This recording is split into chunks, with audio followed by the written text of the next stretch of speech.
Հարգելի ներկաներ, ողջունում եմ Հայաստանի հանքարդյունաբերական ֆորում 2025-ի մասնակիցներին, արդեն երկրորդ տարին է նման ֆորում կազմակերպվում եւ սա կարծում եմ շատ լավ հարթակ է, որպեսզի մենք քննարկենք ոլորտի հնարավորությունները եւ մարտահրավերները։ Պարոն Խուդացյանը արդեն նշեց եւ դա ակնհայտ ճշմարտություն է, որ այստեղ մենք ունենք լրջագույն եւ հնարավորություններ եւ մարտահրավերներ եւ կարծում եմ հարթակը հնարավորություն է այդ թվում կառավարության համար, որպեսզի ոլորտի ներկայացուցիչների հետ աշխատանքային այսպիսի տևական ֆորմատով բոլոր հարցերը քննարկվեն։ Դրանպես Հայաստանում հանքարդյունաբերություն ասելով մենք հիմնականում հասկանում ենք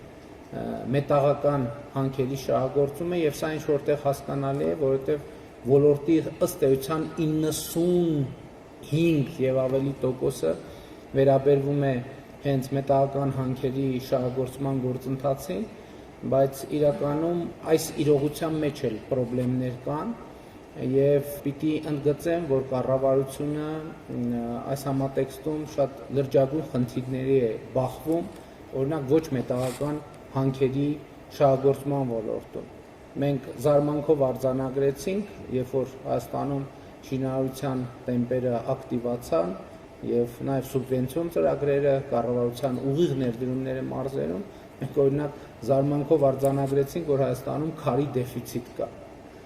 Երբ որ մենք անդադ ամեն երրորդ նախադասության մեջ, երբ որ խոսում ենք Հայաստանի մասին, ասում ենք քարերի երկիր Հայաստանը, բայց հետո պարզվեց, որ մենք մեր համայնքներում սուբվենցիոն ծրագրեր իրականացնելու համար քար ենք ներկրում արտերկրից, ինչը ինքնին արդեն այս նախադասությունը ցույց է տալիս, որ մենք խնդիրներ ունենք։ Եվ այդ 95%-ը իհարկե ավելացված արժեքի գնի մասով, կշռի մասով գուցե ինչ որտեղ հասկանալի է, բայց ես կարծում եմ, որ մասնավորապես քարի մշակման եւ արդյունահանման ոլորտում մենք անելիքներ ունենք, որովհետեւ դա առաջինը մեր տնտեսության պոտենցիալն է եւ երկրորդը մեր երկրի կոլորիտը մեր երկրում ներկայացնելու հնարավորությունն է, ինչը մենք այդքան էլ լավ չենք անում։ Ես ուզում եմ կիսել մի տպավորություն վերջերս Չինաստան կատարած իմ այցից, ինձ շատ զարմացրեց, որ Չինաստանում շատ տարածված երևույթ է, որ ուղղակի երկրում արկա քարերից ուղղակի քարի հուշարձաններ գոյություն ունեն։ Եվ դրանք շատ գեղեցիկ են եւ շատ բնակավայրերին կոլորիտ են մատուցում եւ պարոն Խուդացյանի հետ ենք, ես ասացի, պատկերացեք մենք ոչ միայն շինարարության համար քար չունենք մեր երկրում, չնայած քարի երկիր ենք, բայց մեր Հայաստանի 60%-ը երևի տուֆից է պատրաստված, բայց մենք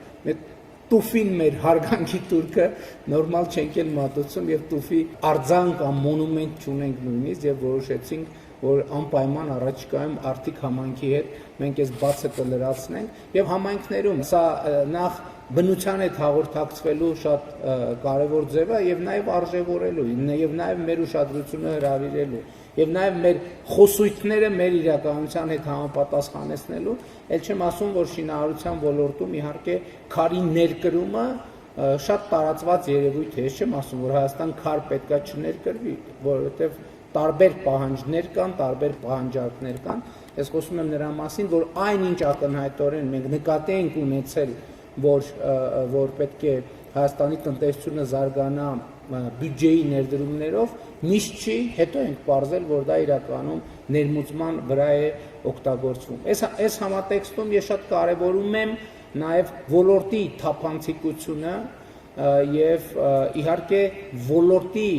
պրոֆեսիոնալությունը, որովհետեւ նույն քարի ոլորտում ամենատարբեր պատճառներ կան, թե ինչու ենք մենք այսպիսի իրավիճակում։ Այդ պատճառներից մեկը ոչ թափանցիկությունն է եւ այդտեղ գիտելիքի վրա ներդրումների քչությունը, սակավությունը կամ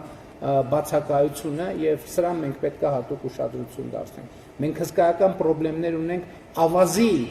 արդյունաբերության ոլորտում, որովհետեւ այս այն ոլորտներից է, որ թափանցիկության լրջագույն խնդիր կա եւ մենք այդ խնդիրները լուծելու դժվարություններ ունենք, այդ թվում են պատճառով, երբ որ մենք վճռական քայլերի գնալու տրամադրվածություն ենք ունենում շինարարության այս ծավալների պատճառով շատ արագ մենք ճնշում ենք զգում շինարարության ոլորտից, որովհետև պարզվում է, որ եթե ամեն ինչ ստանդարտի մեջ տեղավորենք, պարզապես այս գոնե ինչ որ մի բավականին երկար ժամանակ Հայաստանում շինարարությունը կկանգնի, որովհետև հենց ավազի ոլորտում ահռելի ստվեր կա, ընդ որում ստվեր, որը ամեն օր մեր փողոցներով եւ մայրուղիներով երթևեկում է, բայց մենք այդ ստվերին հետ առնչվելու ձևերը չենք գտել եւ սա լրջագույն մարտահրավեր է։ Էլ չեմ ասում, որ մենք այդտեղ պետական անվտանգության երևույթներ, տարածքային ամբողջականության խախտման խնդիրների հետ ենք առաջվում, եւ որ պարզվում է Արաքս գետից մենք ավազ արդյունահանելով մեր երկրի տարածքն ենք կրճատում, ոչ թե մենք, այլ նրանք, ովքեր դա անում են, եւ մենք այստեղ էֆեկտիվ հակազդման մեխանիզմներ շատ չունենք։ Ընդհանուր առմամբ ես կարծում եմ, որ ոլորտի մեծագույն խնդիրներից մեկը ոլորտի իմիջն է։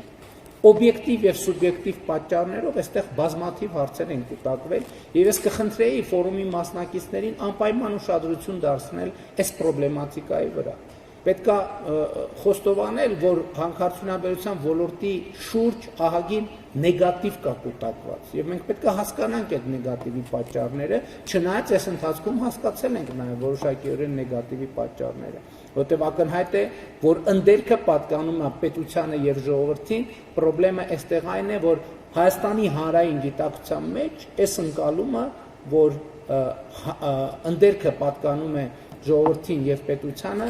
այդքան էլ ճշմարտացի չի թվացել եւ ժամանակն է, որ մենք այս խնդրի վրա աշխատենք եւ մենք այս խնդրի վրա աշխատում ենք։ Ես ուզում եմ ուշադրություն հրավիրել միայն այն հանգամանքին, որ հիմա Հայաստանի կառավարությունը եւ իդեմս կառավարության նաեւ ժողովուրդը ըստ էության մասնաբաժին ունի Զանգեզուրի պղնձամոլիբդենային կոմբինատում, մասնաբաժին ունի Ամուսարի հանքում եւ սա շատ կարեւոր է։ Էլ ուզում եմ ընդգծել նաեւ, որ մենք բյուջետային համակարգի մասին օրենքում շատ կարեւոր փոփոխություն արեցինք ազդակիր համայնքներին հանքարդյունաբերության ոլորտի ռոյալթիներից 2% մասհանման մասին։ Սա ինչ որտեղ կարող է սիմվոլիկ թվալ, բայց կարևորը մեխանիզմի ներդրումն է, որովհետև այդ մեխանիզմը հնդածս ինքը նաև կզարգանա եւ ուզում եմ ընդգծել նաև հետեւյալը, տեսեք 2018-ից 2025 թվականներին նույն Զանգեզուրի պղնձամոլիբդենային կոմբինատը, այսինքն նախորդող 7 տարվա համեմատ պետական բյուջե կատարած վճարումները ավելացել են շուրջ 148%, այսինքն կրկնակիից ավելացել են։ Սա նաև այստեղ խնդիրը միայն այն չէ, որ հասկանում եք, որ կառավարությունը պետական բյուջե եւ Զանգեզուրի պղնձամոլիբդենային կոմբինատը պետական բյուջեի եկամուտները ավելացնում են։ Սա շատ կարևոր է մարդկանց մոտ այդ գիտակցումը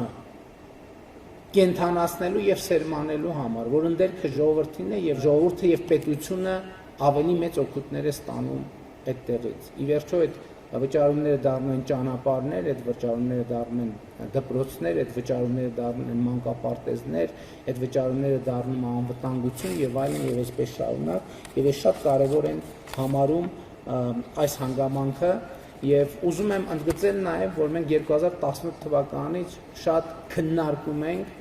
առայժմ ավելի շատ քննարկում ենք մեր հանքարդյունաբերության համապատասխանությունը լավագույն միջազգային բնապահպանական ստանդարտների։ Էս էլ է խնդիր, որ մենք իհարկե չեմ կարող ասել, թե ոչինչ չենք արել այս ընթացքում, բայց նաեւ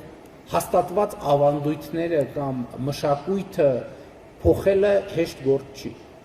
Մենք պետք է սա հասկանանք, բայց մյուս կողմից պետք է նաեւ առերեսվենք այն խնդրի հետ, որ սա առաջնահերթություն է, որովհետև շրջակա միջավայրի նկատմամբ հոգսը շատ էական է,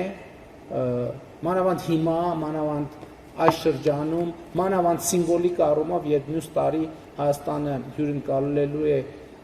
կենսաբազմազանության COP17 համաշխարհային գագաթնաժողովը, եւ ես կարծում եմ, որ եւ հույս ունեմ, որ ֆորումի օրակարգում, որ ինչպես հասկացա ամենամյա է լինելու, այս հարցերը նույնպես կընդգրկվեն։